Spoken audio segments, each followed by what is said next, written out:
At Christmas, my parents turned away my 11-year-old at the door. She had to walk home alone carrying every gift she'd brought and had to spend Christmas in an empty house. When I found out, I didn't shout. I took action.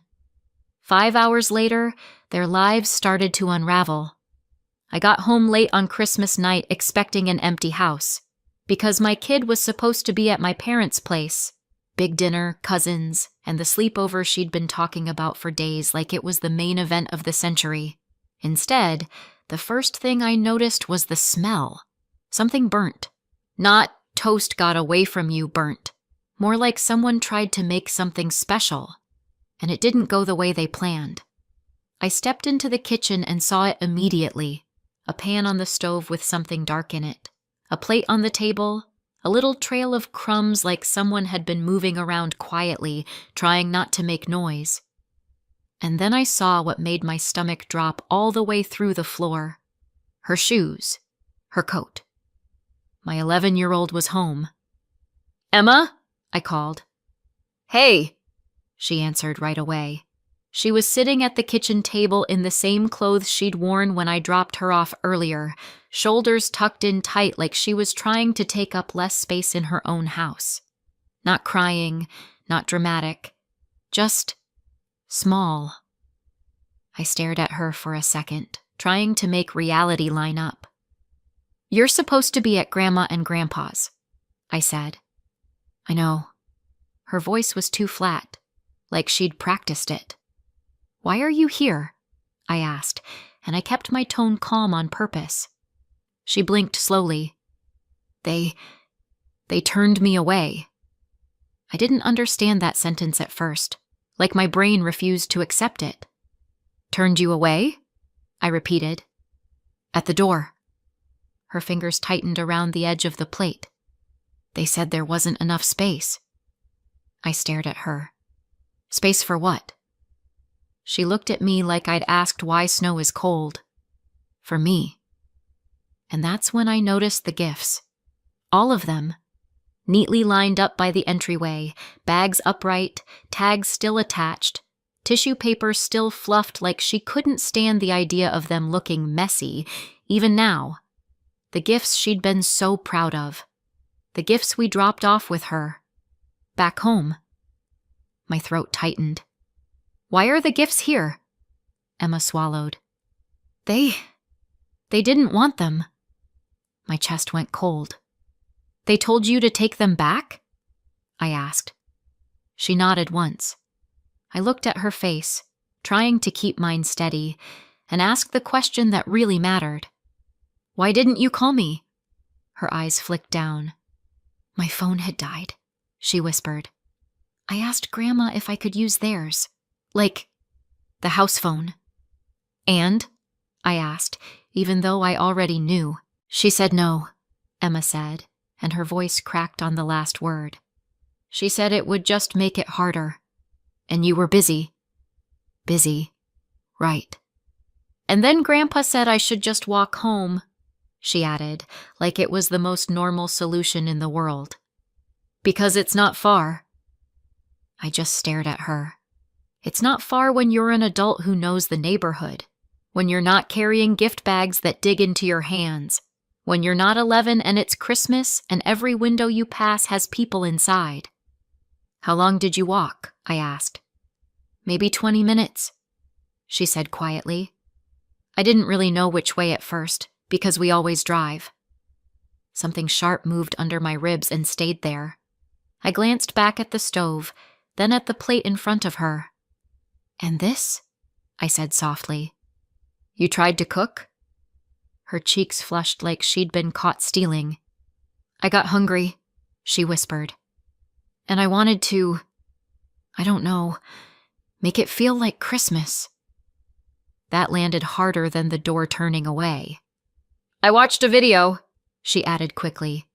"I tried. It just burned." She pointed at the pan. "It's fine. I opened the window." The fact that she was trying to reassure me, like she was the problem, made my throat ache. I pulled a chair out and sat beside her. "Start from the beginning." I said gently. She took a breath that shook. You dropped me off and I went right up, she said. Like you told me. I nodded. Grandma opened the door and Emma's eyes slid away. Looked surprised. Like she forgot I was coming. My jaw tightened. Then Aunt Dana said, "Oh." Just, "Oh." Emma's mouth twisted. And Grandma said it was a full house. Not enough chairs. What about the cousins? I asked, already bracing. They were inside, she whispered. They could see me. She swallowed hard and pushed through anyway. Logan laughed and said my dress looked like a curtain. The word curtain came out bitter. And nobody stopped him? I asked carefully. Emma shook her head. Grandpa said, "Let's not start drama." I let out a short breath through my nose because dry humor is what happens when rage is too big to hold. Right, because letting an 11-year-old come inside would have been a real scene.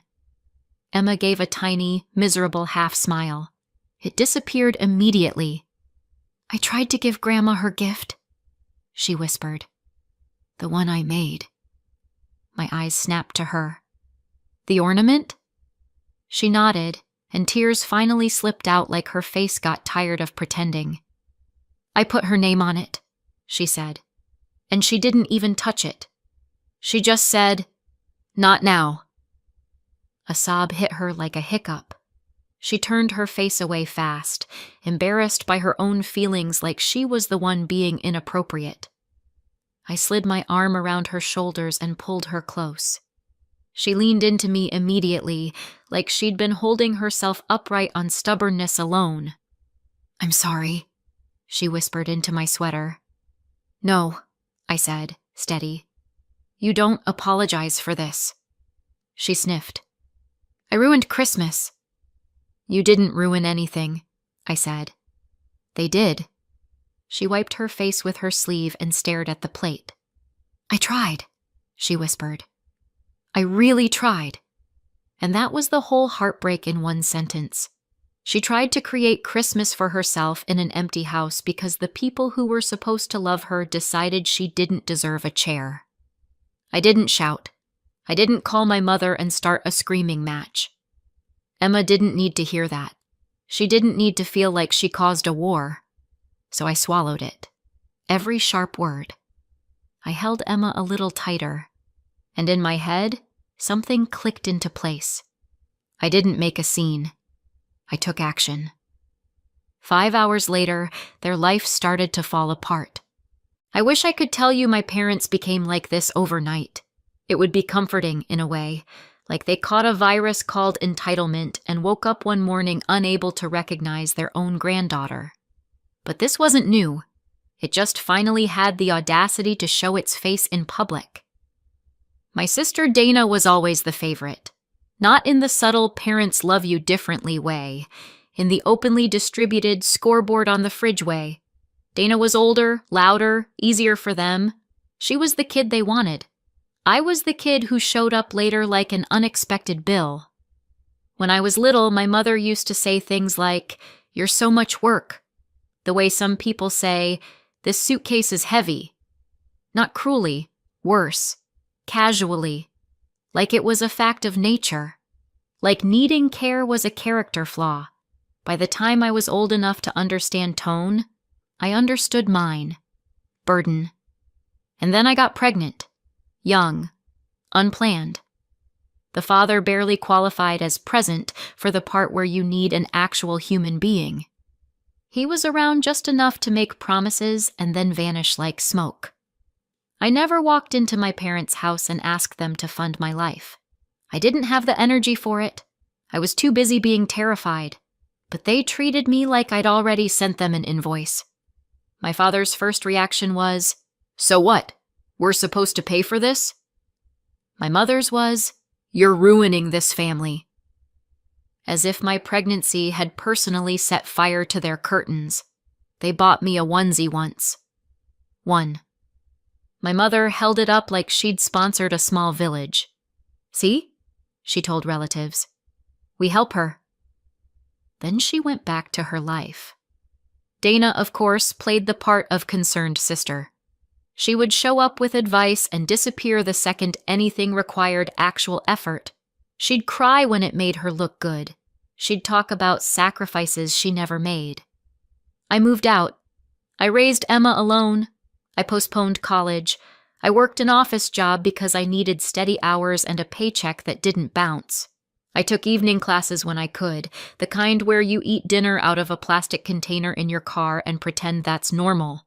It wasn't glamorous. It was survival. And if I'm honest, survival suited me better than begging. The one person who didn't treat me like a mistake was my grandmother, Ruth. She never asked why I wasn't more careful. She never made me apologize for needing help. She just showed up in the ways she could. Grandma wasn't perfect. She was blunt. She was frugal to the point of comedy. She once told me, "If you buy something full price, you deserve what happens to you," like it was a moral principle. But she was love, in a family that treated love like a limited resource. As she got older, she developed leg issues, pain, weakness, the kind that makes short distances feel like mountains. She could still think clearly. She could still roast you with one sentence. But moving around became harder. And my parents? They acted like she was inconvenient. They'd call her to check in and then brag about it. They'd visit once a month, take a photo, and post it with captions like, "Family is everything." Then they'd leave and not come back. Dana was the same. If Grandma was a person, Dana forgot she existed. If Grandma was an inheritance, suddenly Dana cared deeply. I was the one who drove Grandma to appointments, the one who brought groceries, the one who learned how to help her safely so she wouldn't fall when she stood up.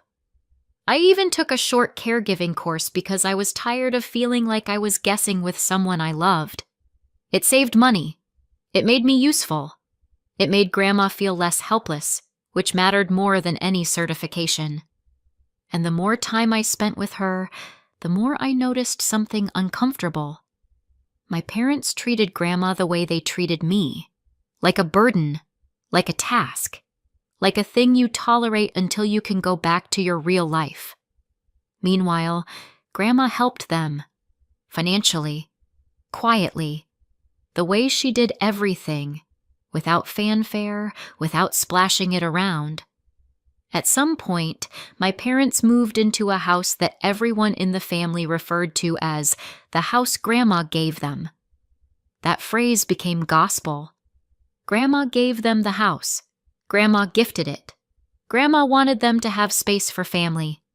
My parents started speaking about it like it was theirs by divine right.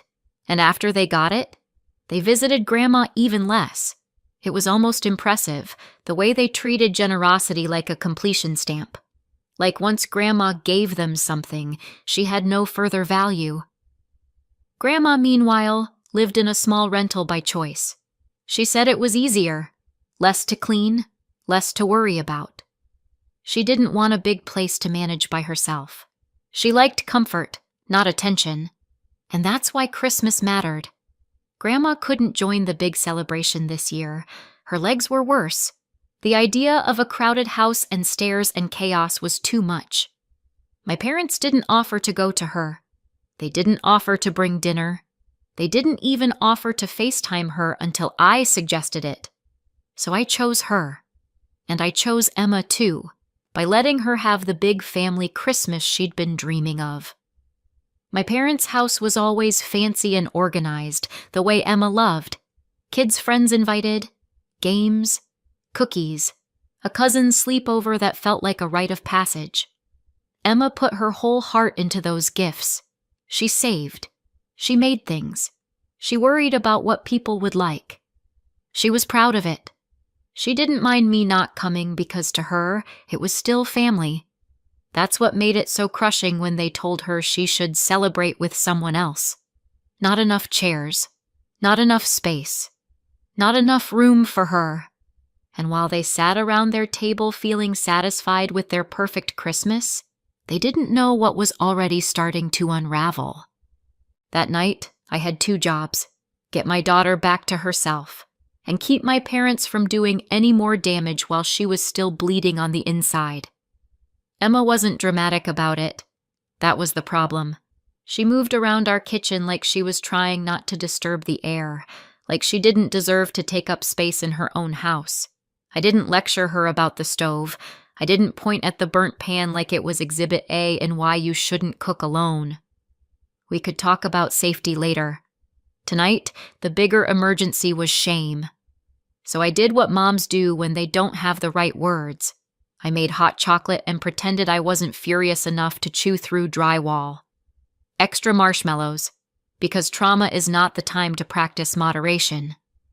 Emma sat at the table with her mug between her hands like it was the only warm thing left in the world. Every few minutes her eyes drifted to the gifts lined up by the door, still perfect, still unwanted. I kept catching myself thinking, I should drive over there. I should knock. I should make them say it to my face. And then I'd look at my daughter's shoulders, how tight they were, how small she'd made herself, and I'd swallow it, because I wasn't going to turn her night into a screaming match soundtrack. Then my phone buzzed. Grandma Ruth. Not a long, chatty call. Grandma Ruth didn't do long and chatty unless she was giving you advice you didn't ask for. She did check-ins. Practical, efficient. I answered and put it on speaker because my hands were busy and because Emma's whole face lifted just hearing the ringtone. Hey, Grandma. Put me where I can see you, she said immediately. No hello. Grandma didn't waste time on greetings when she could be efficient with love. So I switched to video. Grandma appeared on my screen with her glasses on, and that look she got when she was about to correct someone's pronunciation. Emma leaned toward the phone like it was a window. Merry Christmas, Great-Grandma, she said, trying so hard to sound normal that it made my throat tighten. Grandma's face softened. Merry Christmas, sweetheart. Emma smiled. It lasted half a second. Then it wobbled, and the tears showed up anyway. Quiet, stubborn tears she didn't want anyone to see. Grandma didn't miss it. Grandma never missed it. What happened? She asked, calm but sharp, like her brain had already started putting pieces together. Emma glanced at me with that kid panic. Don't get anyone in trouble. And then she broke anyway, because truth doesn't stay trapped forever. They wouldn't let me in, she whispered. Grandma's expression went still. Who? Grandma and Grandpa, Emma said, and her voice cracked.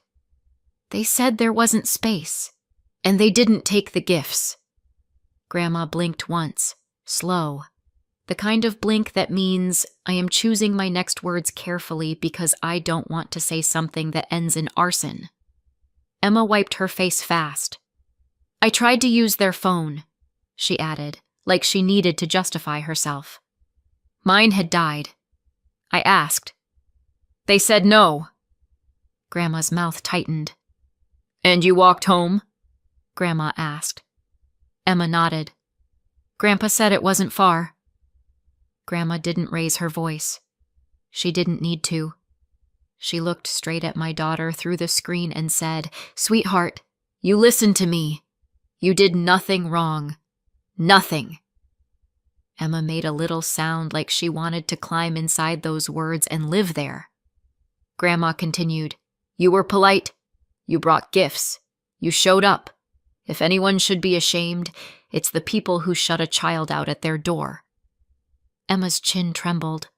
I pulled her closer with my arm, and she leaned into me like she'd been holding herself up on pride alone. Grandma's gaze flicked to me. Kate. Yes, I said, already braced. Her voice sharpened. I gave them that house so they'd have space for family. Space. For family. I didn't interrupt. I didn't steer. I didn't feed her lines. I just sat there, holding my child, letting Grandma connect her own dots. Grandma's eyes narrowed. And they used that space to turn my great-grandchild away. I felt my stomach drop, because when Grandma got quiet, people got consequences. I won't allow it, she said. Grandma, I started, automatically, because I wasn't trying to light a match near gasoline. No, she cut in. My legs hurt. That's all. My brain works. I know, I said softly. Grandma's voice went even calmer. I'm going to undo it. I blinked. Undo what? The house, she said. I stared at the screen. Grandma, you can't ungift a house. Grandma's lips twitched, barely. You'd be surprised what you can do when people don't read paperwork. It sounded like a riddle. It sounded like a promise. Emma sniffed and wiped her face again, trying to pull herself together like she hadn't just been told she didn't deserve a chair.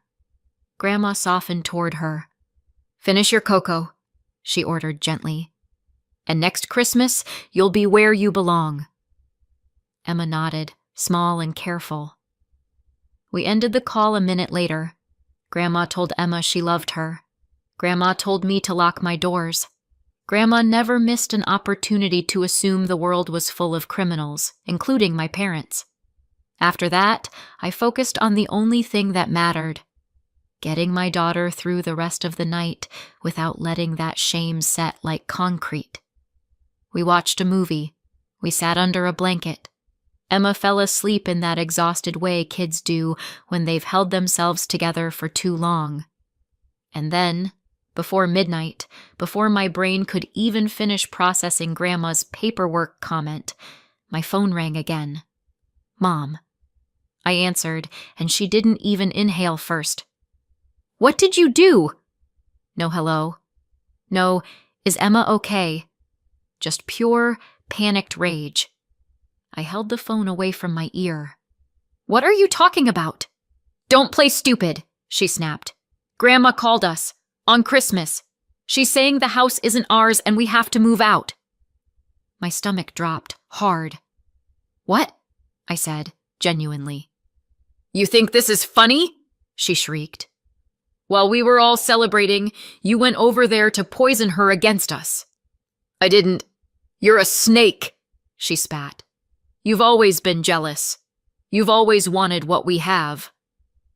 I stared at the dark kitchen, at the burnt pan, at the gifts lined up like a silent witness. I don't know what Grandma told you, I said carefully, but I didn't plan anything. I didn't even know. Oh, please, my mother snapped. You've been circling her like a vulture. Something in me went cold and clean. My daughter came home tonight, I said, low. She was turned away at your door. She walked home alone with gifts you refused to take. There was a pause. Half a second of silence where I could almost hear her brain searching for a way to make that not matter. Then she hissed, Don't change topics. Of course. You excluded a child, I said. On Christmas. We didn't have enough chairs, she snapped. And she was fine. You're raising her to be dramatic, just like you. She stood outside your door, I said, each word controlled. And you wouldn't even let her use your phone. My mother's voice rose. You should have kept her with you then. You're the one who abandoned her. The audacity was almost impressive. And then she said it, like it had been sitting on her tongue for years, waiting for a reason. We should have excluded you a long time ago.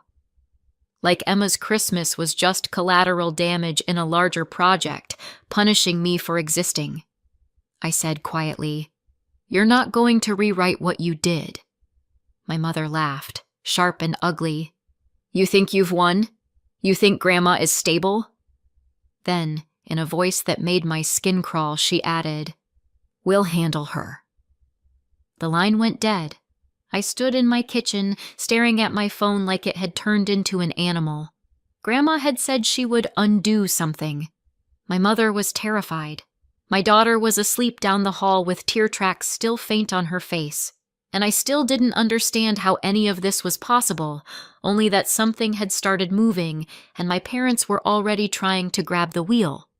The next morning, I called Grandma Ruth. No answer. I called again. Nothing. That by itself, didn't send me into a panic spiral immediately. Grandma was many things. Tech-savvy wasn't one of them. Sometimes she'd leave her phone in a drawer and forget the drawer existed. But it didn't sit right in my stomach. I tried again. Still no answer. Emma came into the kitchen rubbing her eyes, hair sticking up like she'd fought a pillow and lost. "Did Great-Grandma call?" she asked softly. "No," I said, keeping my voice light. "Not yet." Emma's mouth tightened. "Is she mad at me?" My heart clenched. "No, baby. No, none of this is your fault." Emma nodded like she wanted to believe me, but shame doesn't disappear because you tell it to. "We're going to go see her," I said. "Okay. We'll bring her the cocoa mix she likes." Emma's face softened a little. "Okay." We drove to Grandma Ruth's place mid-morning. It was quiet, like the world was still recovering from Christmas.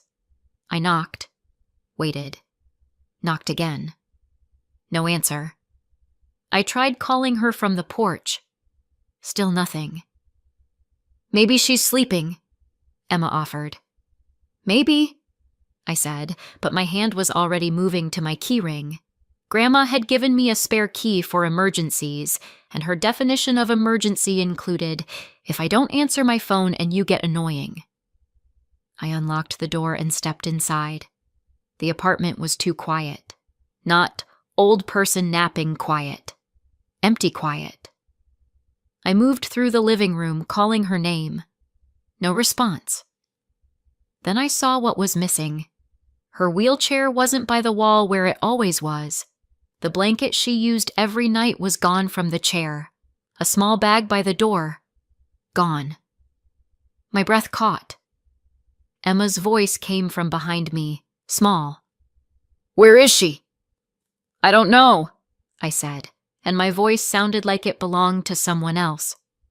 I walked outside, hands shaking now, and went straight to the neighbor across the hall. She opened the door in her robe, hair in a clip, that exact face people make when they're about to say something they know you won't like.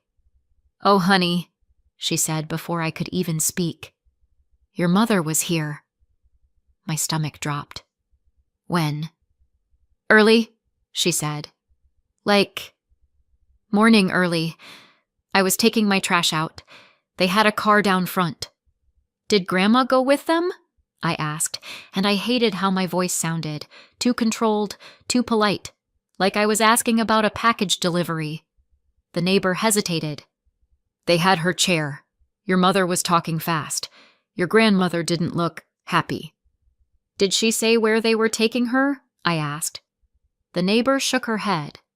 "No, I didn't hear that part. I'm sorry." Of course she didn't. People like my mother don't announce where they're taking you when you don't have a choice. I thanked the neighbor because I'm apparently the kind of person who says thank you while her life is imploding. Then I walked back into Grandma's apartment and stood there for half a second, trying to decide how to breathe. Emma was by the doorway, gripping the cocoa mix box like it was a weapon. "Did they?" she started. "I don't know," I said. And then, because she's 11 and her brain goes places, I added immediately, "She's alive. She's okay. We're going to find her." I did not believe my own calm voice. I just needed her to borrow it. I called my mom, straight to voicemail. I called again. Voicemail. I called my dad. Voicemail. I stood in the hallway outside Grandma's place, staring at my phone like if I glared hard enough it would start behaving. Emma tugged my sleeve. Maybe they took her to their house? That was the first sensible idea anyone had said all morning. So we drove. The whole way there, I kept checking my mirrors like the world had suddenly become unsafe in a way I couldn't name. Emma sat quietly, eyes fixed on her lap, and I could feel her trying to be good so I wouldn't fall apart. When we pulled into my parents' driveway, I didn't even turn the engine off the normal way. I just killed it and got out. I knocked. Hard. My mother opened the door like she'd been expecting me, and her face was already set for battle. "Where is Grandma?" I said. Her eyes narrowed. "Lower your voice." I stared at her. "Where is Grandma?" "She's fine," my mother snapped. "And you're not barging in here to upset her." "I'm not here to argue," I said, and my voice did that cold thing it does when I'm trying not to explode in front of a child. "I'm here to see my grandmother." My mother stepped into the doorway like a bouncer. "After what you did?" "I didn't do anything," I said, "except come home to my kid sitting alone with burned food because you wouldn't let her inside." "Don't start," my mother hissed. "I'm not starting," I said. "I'm finishing." Emma stood behind me, very still. My mother glanced at her and then looked away like eye contact might make her feel something. "Your grandmother is resting. She doesn't need your drama." "Then let her tell me that," I said. "Let me hear it from her." My mother's lips pressed tight. "No!" That single word was the moment everything changed. Not because I expected my mother to be reasonable. I've met her, but because she was blocking me from even seeing Grandma. That's not family drama. That's control. I pulled my phone out again and dialed 911. My mother's face twisted. "Are you serious?" "Yes," I said, and I didn't blink. "I'm serious." She made a sound like I was embarrassing her, which, honestly, was a nice break from her usual hobby of embarrassing me. I told the dispatcher exactly what I knew. My grandmother was missing from her home. Her mobility equipment and belongings were gone. My mother had taken her early that morning, and my family was refusing to let me confirm she was okay or even speak to her. I didn't give a speech. I didn't theorize. I just gave facts. Emma's hand slid into mine while we waited. Small, cold, trusting. When the officers arrived, my mother immediately switched into her I pay taxes voice. "Oh, good," she said brightly, like this was a neighborhood meeting. "There's been a misunderstanding."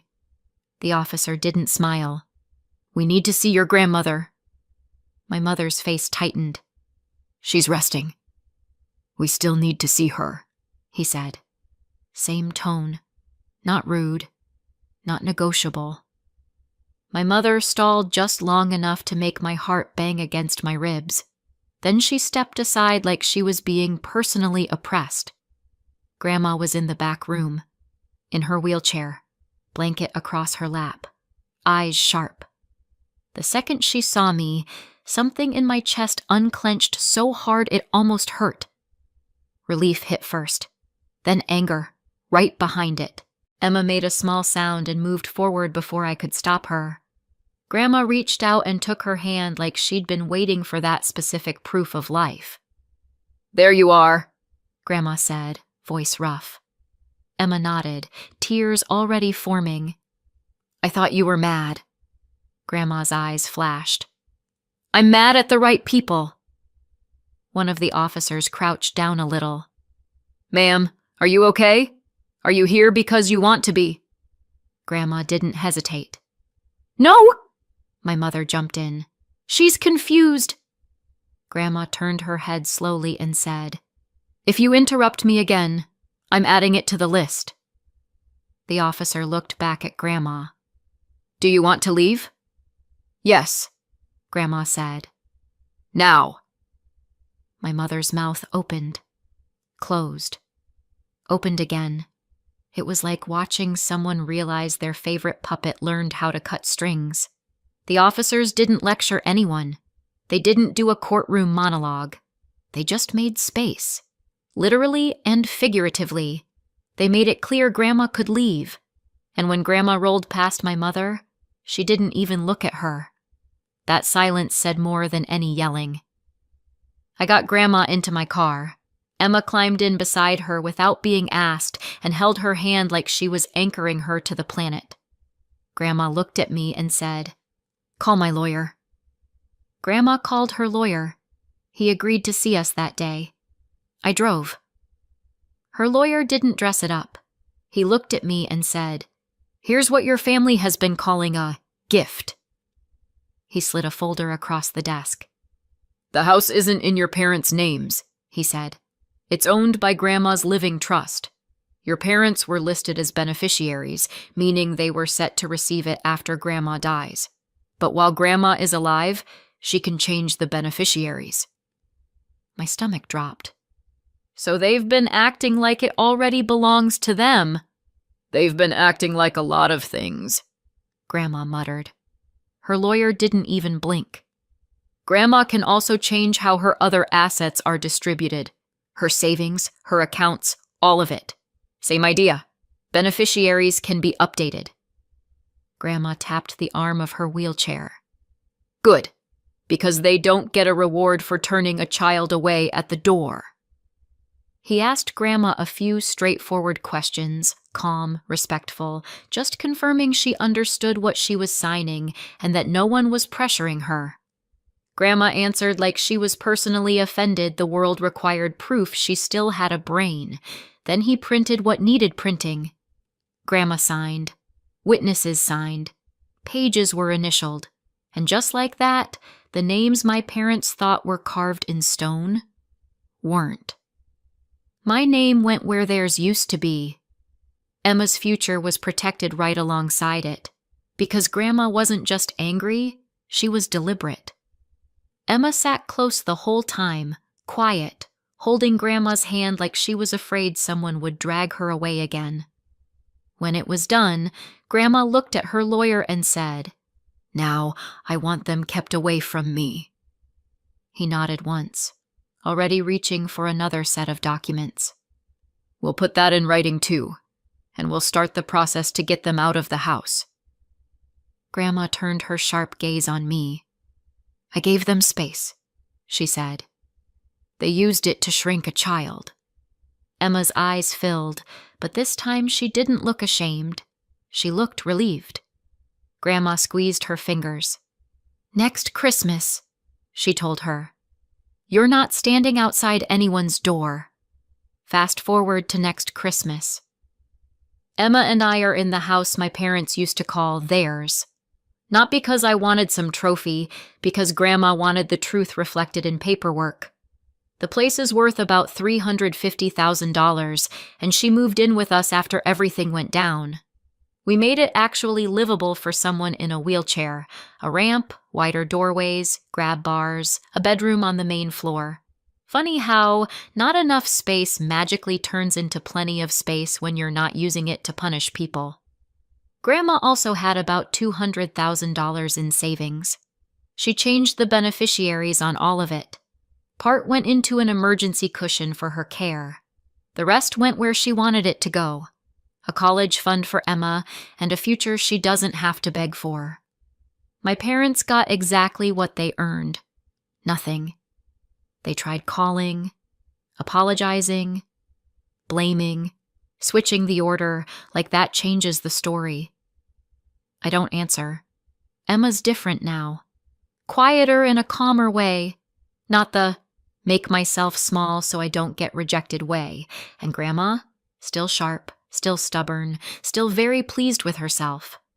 So tell me, did I go too far or not far enough?